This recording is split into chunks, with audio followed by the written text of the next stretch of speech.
Hello, welcome to Market Avenue. My name is Edward Nyakun. Today we're going to go to West Legon and have a look at the production of tiger nuts as a juice. And we've seen a lady and a husband there and the children making waves with tiger nut production. And I must tell you, they've been to Germany and the product was one of the most sought for products that was sent there courtesy Ghana Export Promotion Authority. SME Narrative is going to focus on the company today. But before we go ahead with that production or that particular story, let's take the business language for today.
Hello, welcome back. Let's go to the Ghana Stock Exchange with Maurice of Bete to do the analysis for this evening. Thank you very much, Edward. And so the momentum we saw on the Ghana Stock Exchange in the last couple of months appears to be waning. Last week, the market somewhat was flat. We see just a slight pickup from yesterday and today. And so to look at the market, we see the financial stock index going up marginally, 7.69 points. That's because we saw the likes of Enterprise Life or Enterprise Ghana and Republic Bank making some gains. That pushed the main composite index some 4.23 points, and so year to date the main composite index 47.1%. As of last week we were doing 46%. Now we moved slightly, 47.1%. The financial stock index year-to-date change is at 16.79%. So we see just a slight increase in the market capitalization, 64.139 billion Ghana cedis as of yesterday. Now we're doing 64.183 billion Ghana cedis. Let's look at the gainers and the losers for today and those who sold shares.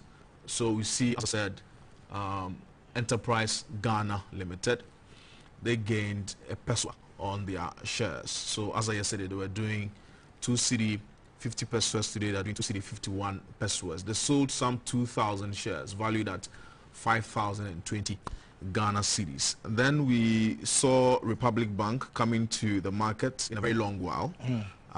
They gained 5 pesos per share. As I yesterday, they were doing 55 pesos per share. Now they're doing 60 pesos per share. They sold some 5,000 shares valued at 3,000 Ghana cedis there.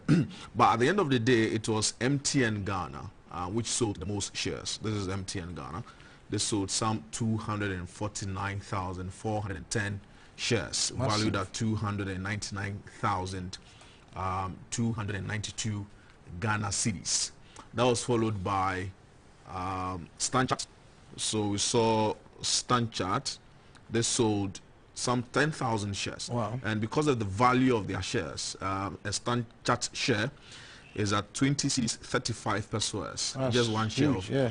I think one of the biggest. And the biggest in the market actually, on the market, yes. Price, yes. 20 cedis 35 pesos. So they did just 10,000 shares, and that was valued at 203,500 Ghana cedis, almost the value of MTN Ghana, which sold some 249,410 shares. That's phenomenal. So, sure. And so, I mean, we should see the likes of Stanchart, coming, and MTN coming onto the market. So it might have played into the financial stocks. Sure. So I mean, we saw 2 financial stocks making gains, and so that pushed the main composite index. And talking about MTN today, They rewarded some 5 loyal customers. That's the story. MTN 25 years promo.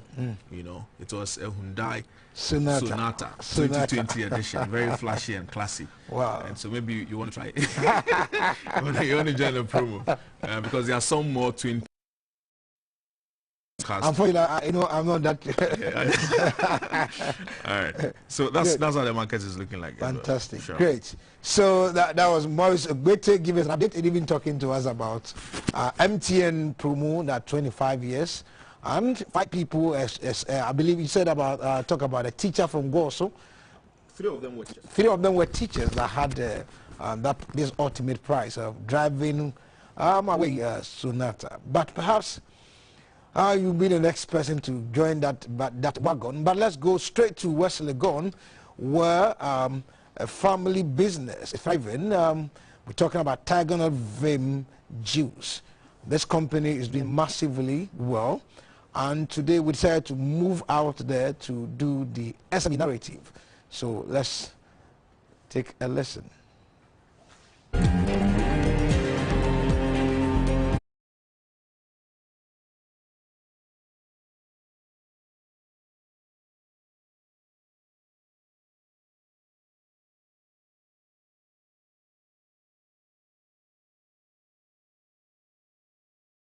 My name is Mrs. Edwina Iraba Akwa Aku.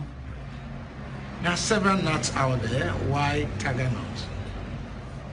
Tiger Nut because I can say, I always used to say, this is a dream idea. A dream idea in the sense that God gave the dream to me and became an idea in my mind. So once I had the passion for it and I want to do the Tiger Nut milk to help people out there who are lactose intolerant.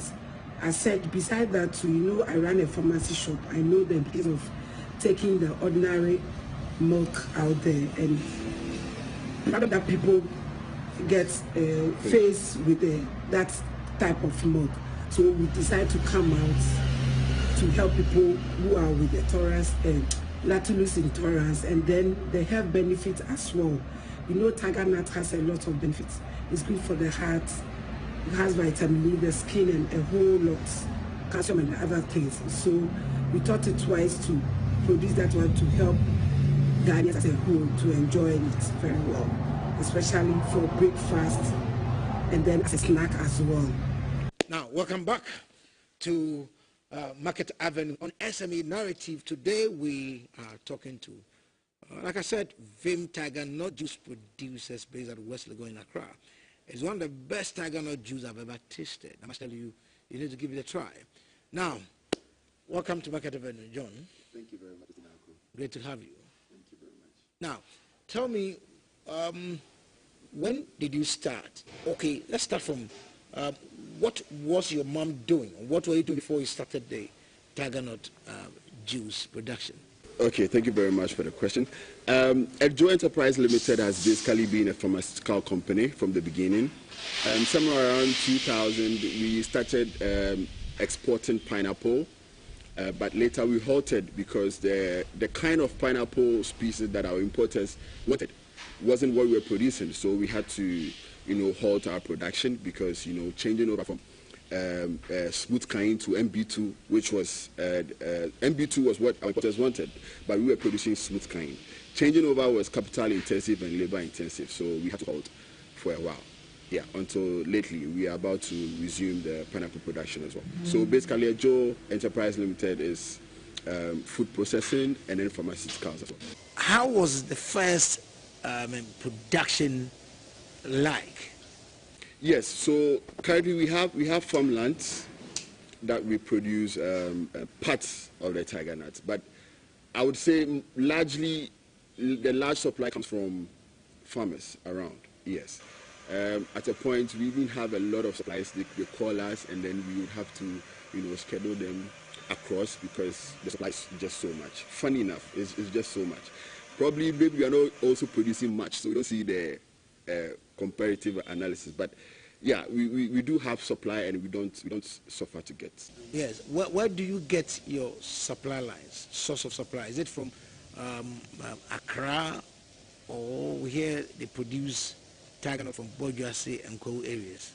Yes, basically outside Accra. Outside Accra. As you said, Kwewu, yeah, we have suppliers from Kwewu. But one advantage is that some of these suppliers bring the products down to us. Yes, most of them. Some, they bring it down to markets like Agbogbloshie, and then we go for it. Some, too, we are that close with them, so they bring it home.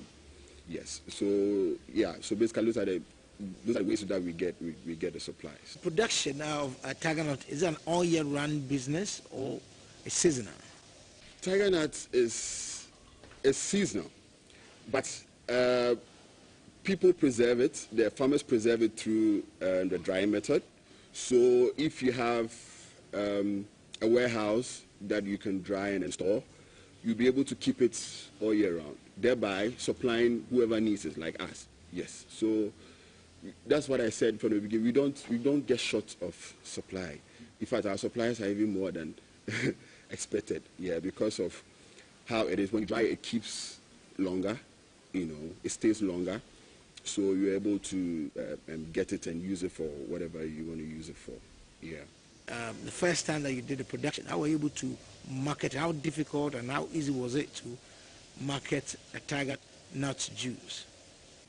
The Ghanaian market is a very difficult market to penetrate. You know, when you're bringing a new product, it's not easy. You really have to do a lot of convincing, and then before the ripple effect goes along, and then people start taking it on a large base. It wasn't easy. We also have an idea behind the production, which is we wanted to keep the product as natural as possible. Yes. So with that, we have issues of spoilage. Yes. And then you know, you have to know who you're supplying, whether they can actually handle the product well. And then some of them, when they get to know that, okay, so there's no preservatives, there's no additives in this product, so you have to keep an eye on it, you have to refrigerate it and all that, it puts them off. But by and by, people got to like it, so the sellers didn't have any choice than to sell it. Yes, because the product is good, they like it in a natural state. When we supply it to the suppliers like this restaurant and then institutions and all that, because they like it, the market kept going, we kept supplying. But left to the sellers or the retailers alone, they wouldn't have, because of the way it has to be kept and all that. Yeah, but so far, market is okay. Yes, I believe that there are other types of tiger nut juice out there. How is the competition like? We have done years of research into this product, yes. And we had the idea of producing a very sumptuous drink, as well as a healthy one for the market. And we've had comments from our customers who've tasted other products, and then they still take ours as paramount. They still take ours as unique. Yes, and then they like it. They like it. They prefer ours to other products. Yeah, because, and also we make them know that there is no additives, no preservatives, to the extent of, you know, showing them the physical evidence of it. And obviously, when they realize that we are from a pharmaceutical background, they tend to trust the product a lot. Now, even the production, in terms of research, how long did it take you to do the research? It took us more than 2 years, close to 4 years, to get that done, because it was trials upon trials. I know we wanted a specific end product, so we had to go over, you know, do the trials and all that. And also, certification institutions like FDA and standard boards, they wanted to know the content of the product. So that also brings about a little bit of research. But you see, that research also helps you to know what you're producing for the people.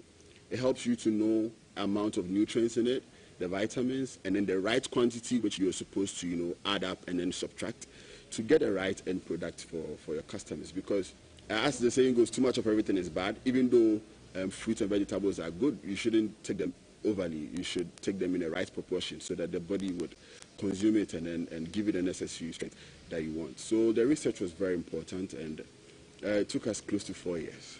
We hear a lot of stories. There's a perception out there that getting certification from FDA, that's the Drugs Authority and the Standard Authority, is difficult. Is that the case? Well, we believe that they are there to help us. The institutions are there to help us. They are giving us certification because they want to make sure that everything you're producing out there is human for human consumption is good and of good quality. So I believe that if you go through all the process, well, it's a process laid down. So if you go through all the process and you qualify for the certification, why not? Because, you know, from picking the form to inspection to getting the certificate as well, it's a whole process. Yes. So once you're able to go through the process successfully, and then you pass, I'm sure they give out the certification with no issues. Now, do you sell the product only within Accra or beyond the boundaries of Accra? Okay, currently, the factory is based in Accra. We are largely based in Accra, but we also supply outside Accra. We are yet to open outlets outside Accra. Soon, we would open outlets. People see outlets in Accra. But in Accra, what we do is delivery and then street sale. Yes. So along the Standard Boards area, along that stretch, and then along Spentex Road, you'd see our outlets selling traffic. Yes, and that also gives us a lot of exposure, you know, because we've been doing it for almost 3 years now. Yeah, so it gives us a lot of exposure. People buy it when they test it, and they think it's good for them. They come in and buy it in bulk. Yes, so largely it's in Accra, but we are looking to expand to other areas, other parts of Ghana. How were you able to gather the needed funds to start this business as a capital? So, you know, at the beginning of the conversation, I stated that we were into pharmaceuticals, and then later we started exporting pineapple. So I could say large amount of our finances came from that aspect. We had proceeds from there, and then we invested in the tiger nuts. But I would also say that we had financial help from our banking partners, yes, at a point, to support us when we were, you know, a bit tight with finances. So yeah, so we had support from our financial institution, and also the proceeds from the pharmaceutical and then the pineapple exports. Yeah. What are some of the challenges that you've experienced over the years that you started this business? The challenges, there are many. Machinery was one challenge. I realized that, yes, we had the capital, but it wasn't enough to purchase the production line that we needed for the production of the tiger nut.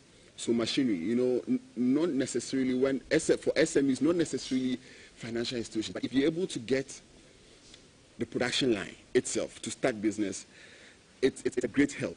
Yes, so we needed those machinery to start up, and then also the technical know-how to know which kind of machines to use or to pick for our line of products and what we wanted to do. So aside finances, aside financial help, that was the challenge. But even with a financial partner that we sought finances from, it wasn't easy. We had to, you know, go back and forth, convince them that what we're doing is viable, it's a viable business and all that, before they were convinced enough to grant us that loan. Yeah. COVID-19 struck a lot of companies. Some were even compared to fold up. How were you affected by COVID, or how were you blessed by COVID? Well, I'll say negative and positive. Negative in a sense that definitely our street sale market went down because there was no traffic. You know, we base our markets based on traffic. There was no traffic to sell. So street sale, there was no street sale. But funny enough, the deliveries tend to increase because everyone's eating. Yes. And then we were trying to do a lot of social media awareness so that people will purchase from us, you know, because we had to, you know, push our product even in the COVID era. So deliveries increased. So that's why we started using the delivery companies, you know, to supply our products. Funny enough, we were able to also supply across Accra in that regards, yeah, because people stayed home. They got to know exactly what was happening on social media. They paid attention more. So they saw our products, and then they tend to order them, yes. Yeah. So basically, it was negative and positive. But overall, it was okay. It was okay, yeah. So what kind of company do you envisage in the last 5 years? In the next 5 years, we want to increase our local market as well as export our product abroad. Well, I would like to mention this. I think earlier this year we went to no, that was last year. We went for a conference at Germany, Food Logistica to be precise, and the feedback was great. The feedback was great. Everyone was applauding our product, and they were happy. Some investors were willing to invest in it and all that. But COVID struck just after it became very serious. So that's what shifted the whole agreement thing. But we realized that it's an international product, international based or standard product, that when we export, we're going to have a better sale. So we are looking to expand and then export it later in future, and also capture the markets locally. There might be young guys out there who also want to go into this kind of business. What kind of advice do you want to give them? I'll tell them they shouldn't give up at all, because I mean, looking at where we came from, the number of years of research and all that, you realize that it pays off eventually. It pays off. So whatever you have, whatever passion you have in whatever venture you want to enter, just keep pushing. Try to find new ideas, because every time things are evolving. Try to find new ideas, try to find new ways of doing things, and then eventually you're going to succeed. It pays off when you are hardworking and then you are consistent and you're passionate about what you do. It will eventually pay off. Yeah. So I just encourage the young ones out there, especially the entrepreneurs who have an idea of bringing out a product or a service to the community. They should keep pushing. Now that our minister said we should be entrepreneurs and then try to produce our own stuff, I think there's a time we have to be persevering and then follow our dreams. So this is how we wrap up on Market Avenue on SME Narrative. Specifically, we were at West Legon, the factory or the site of Vim Tiger Nut Juice producers, and it's been amazing engaging John Akon in particular about this SME company, what it's been doing over the years. God willing, will come your way tomorrow, and I say shalom. My name is Edward Nyako.